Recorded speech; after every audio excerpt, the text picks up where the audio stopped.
Bonjour, ici Stéphane Lévesque, bienvenue à l'Info. Cette semaine, on vous présente une entrevue avec Sonny Richard, qui est coordonnatrice de la Maison des jeunes de Sainte-Gertrude. On vous parle également du mouvement Inspire par tes loisirs.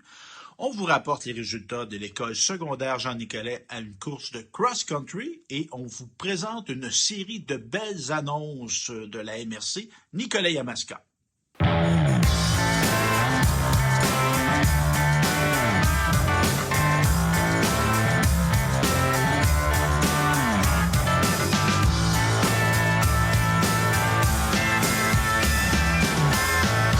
Je suis avec Sonny Richard, qui est coordonnatrice ici à la Maison des jeunes de Sainte-Gertrude. Sonny, toi, es-tu native de Sainte-Gertrude?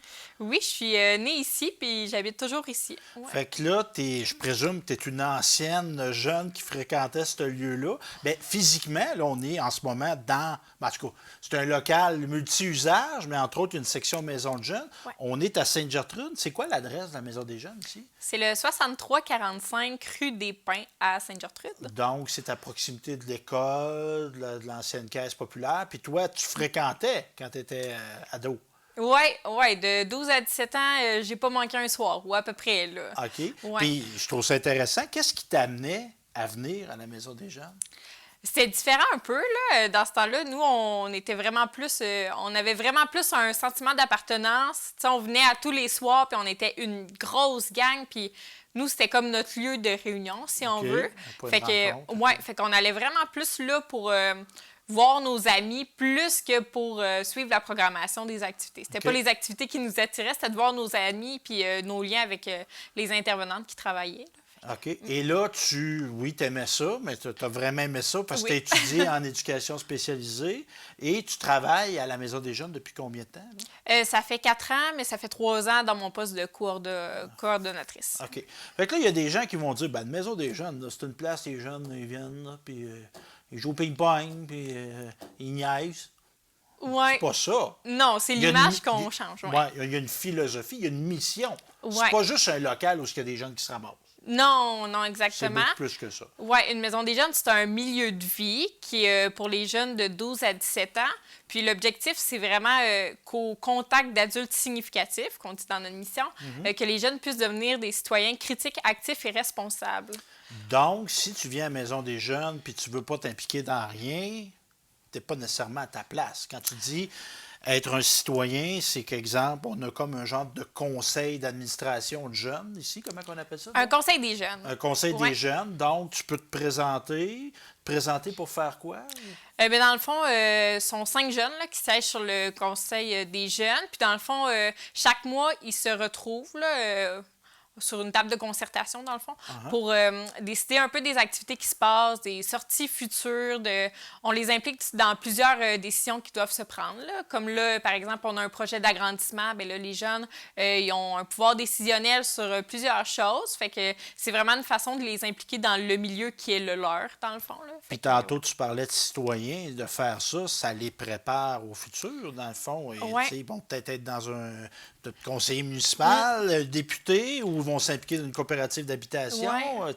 C'est des acquis, ça. Apprendre c'est quoi un ordre du jour, c'est quoi une réunion, oui, c'est quoi un procès-verbal. Ouais. Puis est-ce que, comme là, est-ce que le conseil est en action en ce moment, le conseil de cette année? Oui, bien dans le fond, à tous les ans, c'est toujours septembre-octobre, c'est notre période électorale. Notre période électorale, ben c'est ça. Puis comme au municipal. Exactement. Puis nous, dans le fond, les élections se terminaient comme le 15 octobre. Fait que notre conseil des jeunes, il est tout nouveau. Okay. On a 3 membres qui continuent leur mandat, dans le fond, là, qui ont décidé de renouveler. Puis on a 2 nouveaux membres qui se sont ajoutés. Fait que c'est super. On a vraiment hâte de commencer. Évidemment, bon, tantôt, on va parler de la raison, une des raisons pourquoi on est ici aujourd'hui, mais dans une semaine régulière. Premièrement, est-ce que c'est ouvert à tous les jours, la Maison des jeunes, ici à Sainte-Gertrude? Du lundi au vendredi, de 18h à 21h, puis le vendredi jusqu'à 22h. OK. Ouais. Donc, tu peux venir. Et si, exemple, là, j'ai plus l'âge, c'est quoi, 12-17? Oui, nous, on accepte les 11 ans aussi, okay. là, fait que 11-17. 11-17 ans, donc il y a des jeunes qui peuvent être issus du primaire et du secondaire aussi. Oui. Donc, je viens ici, moi, là, mardi soir. Là. qu'est-ce que je fais? Qu'est-ce qui m'est offert ici?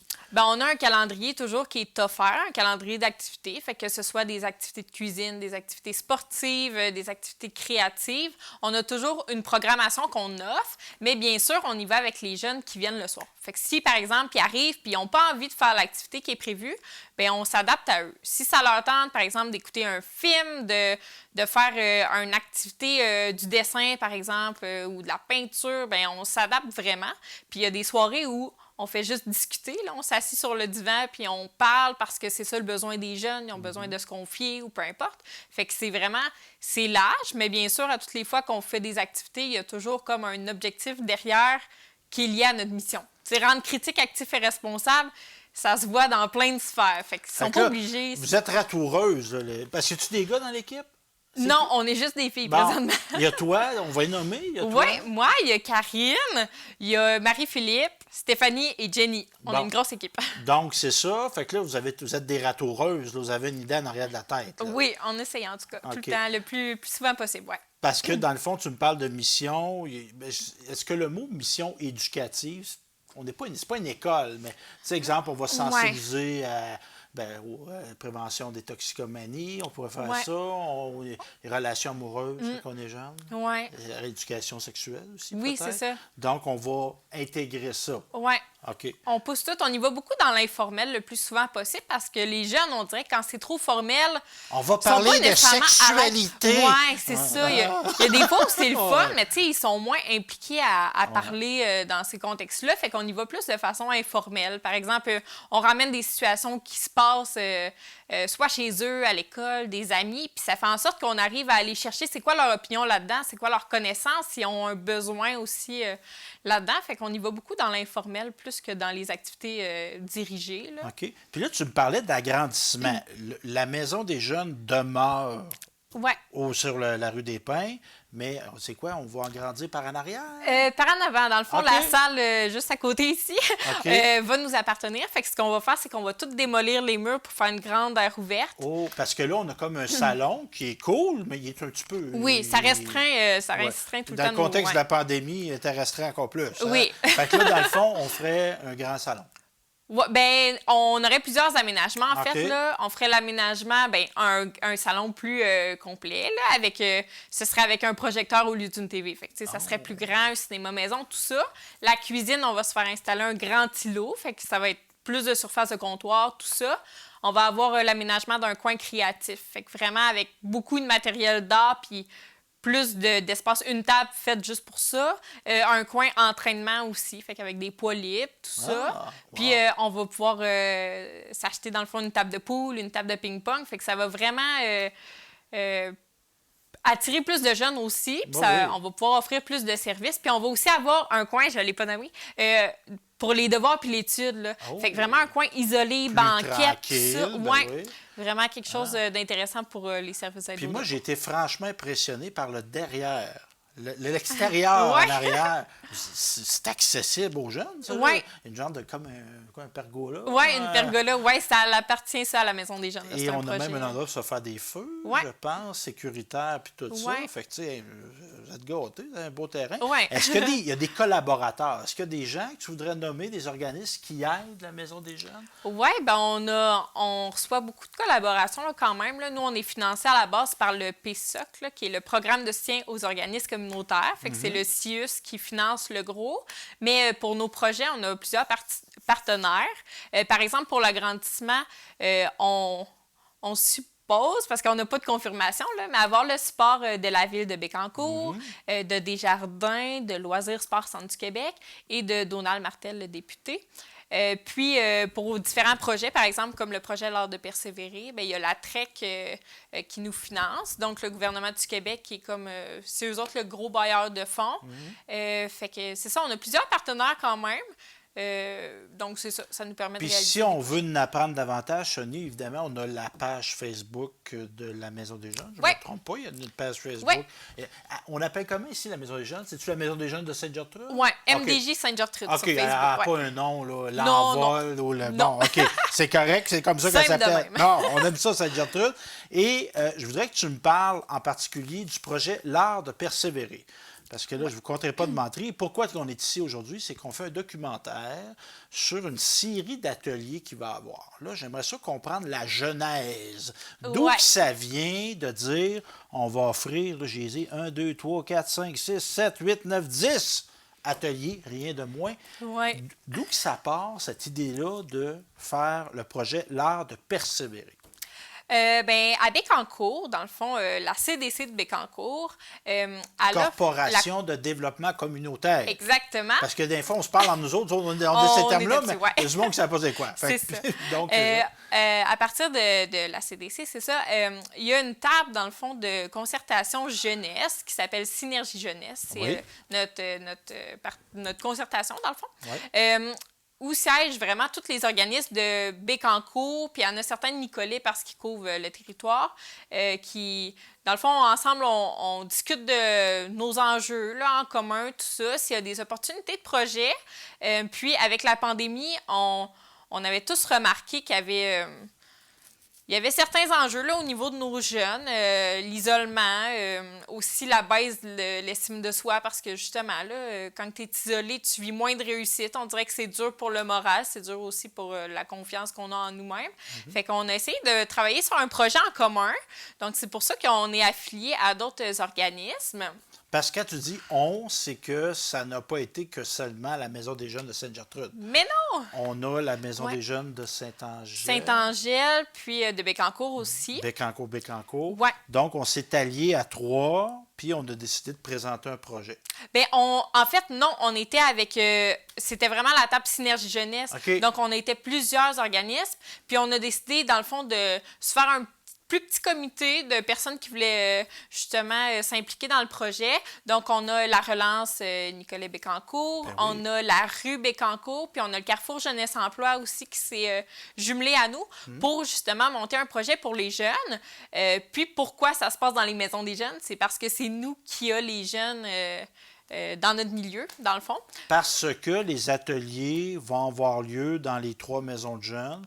Donc, on amène, on mélange. Puis c'est Ouais. correct, mais on mélange. Il y a des jeunes de Saint-Angèle avec des jeunes de Bécancour, des jeunes de Sainte-Gertrude. Oui, c'est ça, oui. Donc, on se déplace, on les amène dans le point. Puis ça, je dirais, mélanger, c'est peut-être pas le bon mot, là, mais d'amener des jeunes de différents milieux à cohabiter, Ouais. c'était-tu un des objectifs du projet aussi? Oui, tout à fait. On avait un projet déjà, les 4 maisons des jeunes du territoire. Là, il y avait OK. Gentil également qui se joignait à nous. On avait le projet Pédago Extrême qui a duré pendant 3-4 ans, qui a été mis sur pause pendant la pandémie, mais c'était le même principe où on faisait des activités d'initiation sportive, puis où après l'activité, on se réunissait dans une des 4 MDJ, puis les jeunes aimaient vraiment le concept parce que ça leur permet de tisser des liens entre eux, donc ils apprennent à connaître de nouveaux jeunes, mais aussi à visiter les locaux des autres oui. maisons des jeunes. Puis ça, c'est intéressant parce que tu vois, regarde, eux autres, on Ouais. fait ça comme ça. Ouais. On pourrait peut-être faire ça, nous autres aussi. Tu sais, il y a des idées comme ça. Oui. Puis là,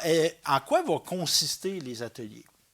Les ateliers, dans le fond, ça va être des ateliers, on dit artistiques, mais c'est aussi des ateliers de communication, si on veut, parce que c'est toutes des formes de communication pour s'exprimer, tout ça.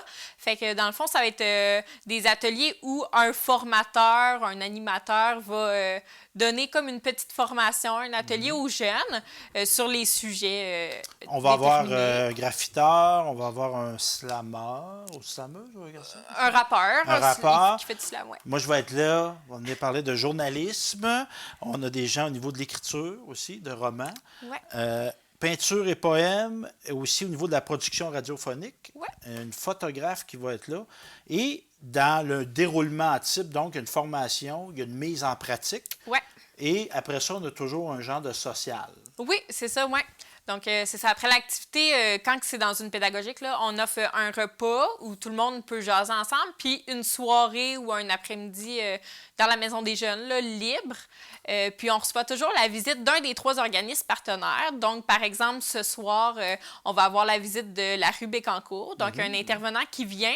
Jaser, discuter. Ouais, c'est ça, oui. il peut, Présenter l'organisme. Oui, c'est ça, Ben oui. ça, de présenter un peu ses services, puis avoir un premier contact avec les jeunes, parce qu'on sait que souvent les jeunes, c'est pas eux qui vont faire appel nécessairement aux organismes parce qu'ils les connaissent pas, mais là, en sachant qui travaille où, Ben oui. ben c'est déjà une belle porte d'entrée. Parce que ce que je saisis de ce que tu me dis, oui, il y a l'aspect de l'art, de la communication, mais c'est il y a plusieurs tentacules. Ouais. Mais je dirais que le leitmotiv, la ligne directrice, c'est la persévérance. Oui, tout à fait. C'est ça qu'on prône. Puis c'était pour ça qu'on a déposé à la TREC parce que ça encourage vraiment la persévérance scolaire. Nous, notre objectif parmi ça, c'est de faire découvrir des nouveaux intérêts aux jeunes, de leur faire vivre des réussites, puis qui développent de nouvelles habiletés qui peuvent leur servir aussi au niveau académique.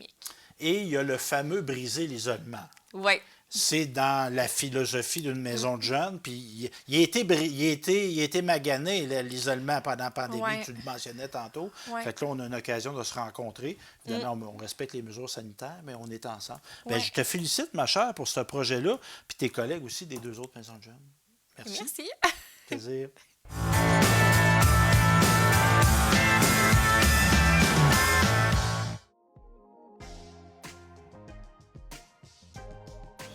Aujourd'hui, en fait, on annonce l'implantation de notre réseau de bornes de recharge électrique et on est à Saint-Léonard-d'Aston pour inaugurer le tout. Il y a déjà eu Bid5 qui a installé sa borne, Grand Saint-Esprit, et nous voilà maintenant à Saint-Léonard-d'Aston. En fait, le réseau de bornes s'inscrit bien sûr dans notre plan de transition écologique. Ça fait partie de nos actions en mobilité durable, en réduction de gaz à effet de serre. Donc, c'est une action qui est tout à fait en cohérence avec ce qu'on prône. Et je disais un peu plus tôt que je saluais quand même le courage puis l'audace des élus qui ont choisi de prioriser le plan de transition écologique et de faire les actions nécessaires. Donc, aujourd'hui, c'est une excellente nouvelle. Donc, pour Saint-Léonard, c'était important de faire partie du réseau électrique avec la collaboration de la MRC. Donc, on se tourne vers l'avenir. Comme on sait, le Québec s'en va et le monde s'en va de plus en plus vers les véhicules électriques. Donc, Saint-Léonard cadrait dans ce cadre-là, à même l'hôtel de ville, le stationnement de l'hôtel de ville. On a un beau parc, donc les gens peuvent en profiter pour aller faire une halte, se reposer, ou tout simplement aller se promener sur la rue principale et profiter des nombreux services qu'on offre ici à Saint-Léonard-d'Aston. Donc, c'est important pour nous de faire partie du projet. On a commencé avec une borne qui sait un jour, selon la demande, peut-être irons-nous avec une deuxième ou une troisième. Pour l'instant, une, c'est excellent. On fait partie du groupe, c'est ce qu'on voulait.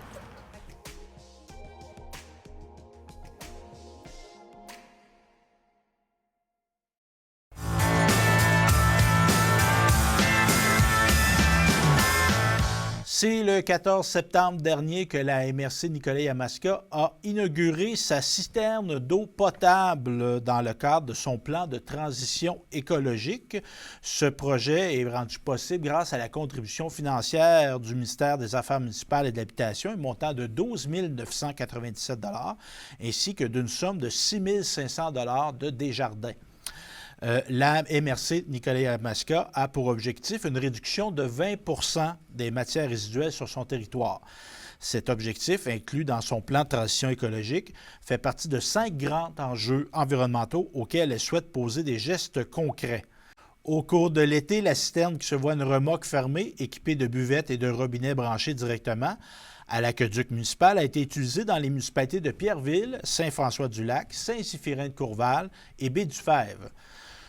Je cite, « Nous pouvons déjà remarquer l'enthousiasme des municipalités face à ce projet écologique et nous espérons qu'avec la reprise des événements publics, que cet équipement sera de plus en plus en demande », a commenté la préfète de la MRC Nicolet-Yamaska, Geneviève Dubois.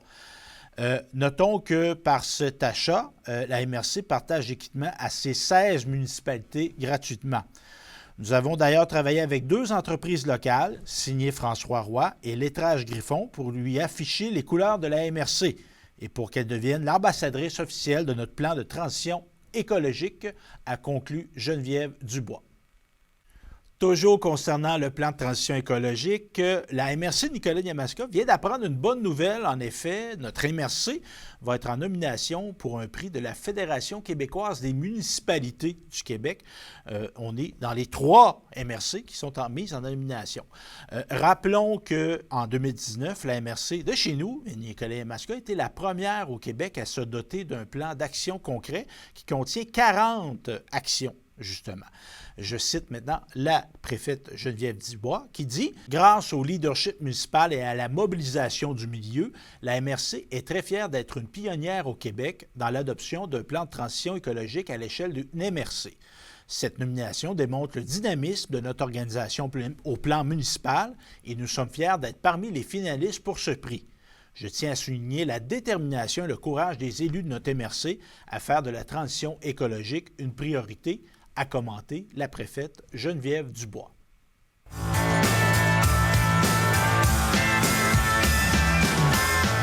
Lancement du mouvement Inspire par tes loisirs. Un tout nouveau projet s'adressant à une clientèle de 0 à 17 ans et leur famille a vu le jour sur le territoire de Nicolet-Yamaska. En effet, c'est avec un grand enthousiasme que plusieurs organismes se sont joints afin de mettre sur pied ce mouvement financé par le CIUS Mauricie Centre du Québec par le biais du levier financier pour l'amélioration de la santé, du bien-être et de la qualité de vie des enfants et des jeunes 0-17 ans ainsi qu'à leurs familles. Le mouvement Inspire par tes loisirs se veut un mouvement de contagion positive afin de mettre en valeur les talents, passions et loisirs de la région. D'ailleurs, la mairesse de Nicolette et préfète de Nicolet-Yamaska, Mme Geneviève Dubois, mentionne que les loisirs sont nombreux. Pas besoin d'être un pro, juste de nous expliquer ta passion en culture ou en sport. Il y a sûrement quelque chose qui te fait triper et dont tu peux nous parler. J'invite les 017 du territoire à nous faire parvenir leurs vidéos de leurs loisirs préférés. Nous croyons fortement que ce projet tombe à point après l'année tumultueuse que nous venons de passer. La santé mentale de plusieurs s'étant fragilisée, nous voyons une opportunité de faire la promotion des loisirs et des passions qui permettent de favoriser le bien-être mental et de garder une certaine forme d'équilibre. Afin de propulser le mouvement et y donner de l'ampleur, les personnes résidant sur le territoire de Nicolet-Yamaska ainsi que tous les élèves du centre du service scolaire de la Riveraine sont invités à nous partager leur passion ou leurs loisirs par l'entremise d'une capsule vidéo. Ces dernières seront partagées sur les réseaux sociaux, Facebook, Instagram, et utilisées auprès des jeunes dans différents ateliers de prévention. Les personnes participantes devront fournir une courte capsule vidéo d'une durée maximum de 2 minutes abordant leur passion ou leur loisir. Il est possible de participer sous 3 catégories, soit famille, individuel ou groupe. Exemple, camp de jour, classe, CPE, maison des jeunes, etc. Afin de favoriser la participation, de nombreux prix sont à gagner. Pour obtenir plus de détails, on se rend sur la page Facebook Inspire par tes loisirs. Bonne chance à tous!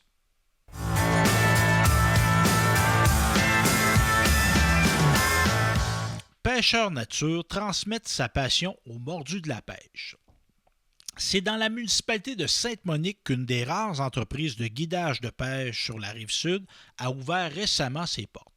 Pêcheurs Nature offre non seulement une boutique riche en équipements de pêche, mais contribue également à former la nouvelle génération d'adeptes de pêche grâce à son service de guidage sur les rivières de la Rive-Sud. Denis Lavoie se spécialise dans le guidage de pêche sur les 4 rivières de la région, la Nicolette, la Saint-François, la Godefroy et la Bécancour. Il lui arrive également d'offrir ses connaissances sur le fleuve Saint-Laurent et il peut également se déplacer avec sa clientèle jusqu'à Latuc pour une escapade d'1 jour, territoire qu'il connaît comme le fond de sa poche. Tout dépend de ce que ma clientèle recherche comme variété et espèces de poissons. Je me déplace sur les territoires selon leurs demandes. Avec mes différents équipements, on peut pêcher à la traîne, giguer, marcher avec un marcheur de fond, on peut pêcher avec un rapala, etc. J'amène le client dans tel endroit pour pêcher l'espèce qu'il recherche. Si par exemple mon client souhaite attraper le doré noir, grâce à mes connaissances dans ce domaine, je saurai que je dois l'amener sur telle étendue d'eau. S'il souhaite pêcher du doré jaune, je dirige vers les profondeurs adéquates, etc. Précise le propriétaire de Pêcheurs Nature, Denis Lavoie. C'est un service clé en main et 100% personnalisé qui fait de son entreprise l'unicité dans la région. Pêcheurs Nature propose un guidage de pêche à bord d'un bateau, d'un canot ou sur le bord des rives. C'est un forfait tout inclus qui attend les visiteurs. En passant par la flotte de protection jusqu'aux hameçons ou à l'évidage des poissons, tout est fourni. Ayant toujours été un grand adepte de pêche, M. Lavoie savait qu'il voulait un jour lancer sa propre entreprise. Certaines occasions se sont présentées à lui et il s'est mis à réfléchir sur ce qu'il chérissait le plus. Transmettre ses connaissances acquises au cours de sa carrière, tant parmi ses nombreuses études que par ses expériences de travail. J'ai toujours été quelqu'un qui adorait apprendre. J'aime étudier pour les connaissances que ça m'apporte et avec ce projet-ci, je peux transmettre tout ce bagage à la relève, exprime-t-il. Lors de ses tournées de guidage, il aime apporter son lot de connaissances autant pour la pêche que pour la faune et la flore. Je connais beaucoup les plantes et les animaux qu'on retrouve ici dans la nature grâce à mes emplois précédents. Alors, je prends aussi le temps lors des séjours de partager mes connaissances à mes clients. En lien avec la popularité des jeunes face à son entreprise, M. Lavoie souhaite l'été prochain se diriger vers une formule adaptée pour ceux-ci. J'aimerais créer une école de pêche pour les jeunes de 6 à 15 ans, sous la forme de bloc de 3 heures.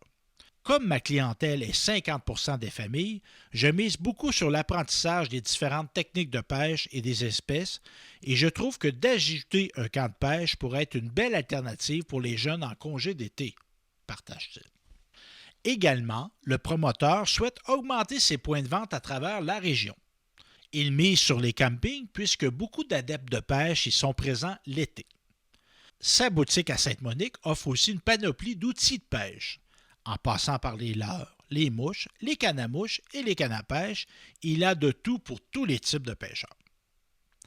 Les conseillers en développement économique de la MRC de Nicolet et Yamaska ont à cœur ce type de projet et soutiennent de près les démarches exigeantes auxquelles les promoteurs doivent faire face lors de leur lancement en affaires. C'est d'ailleurs le cas de M. Lavoie, qui a pu compter sur l'aide de sa conseillère à la MRC et de micro-entreprendre. Ils ont été présents pour m'aider dans le développement de mon plan d'affaires et ainsi approfondir quelques points. J'ai eu beaucoup de suivi et de soutien lors de mes démarches. Ça m'a beaucoup aidé à me lancer en affaires, souligne-t-il.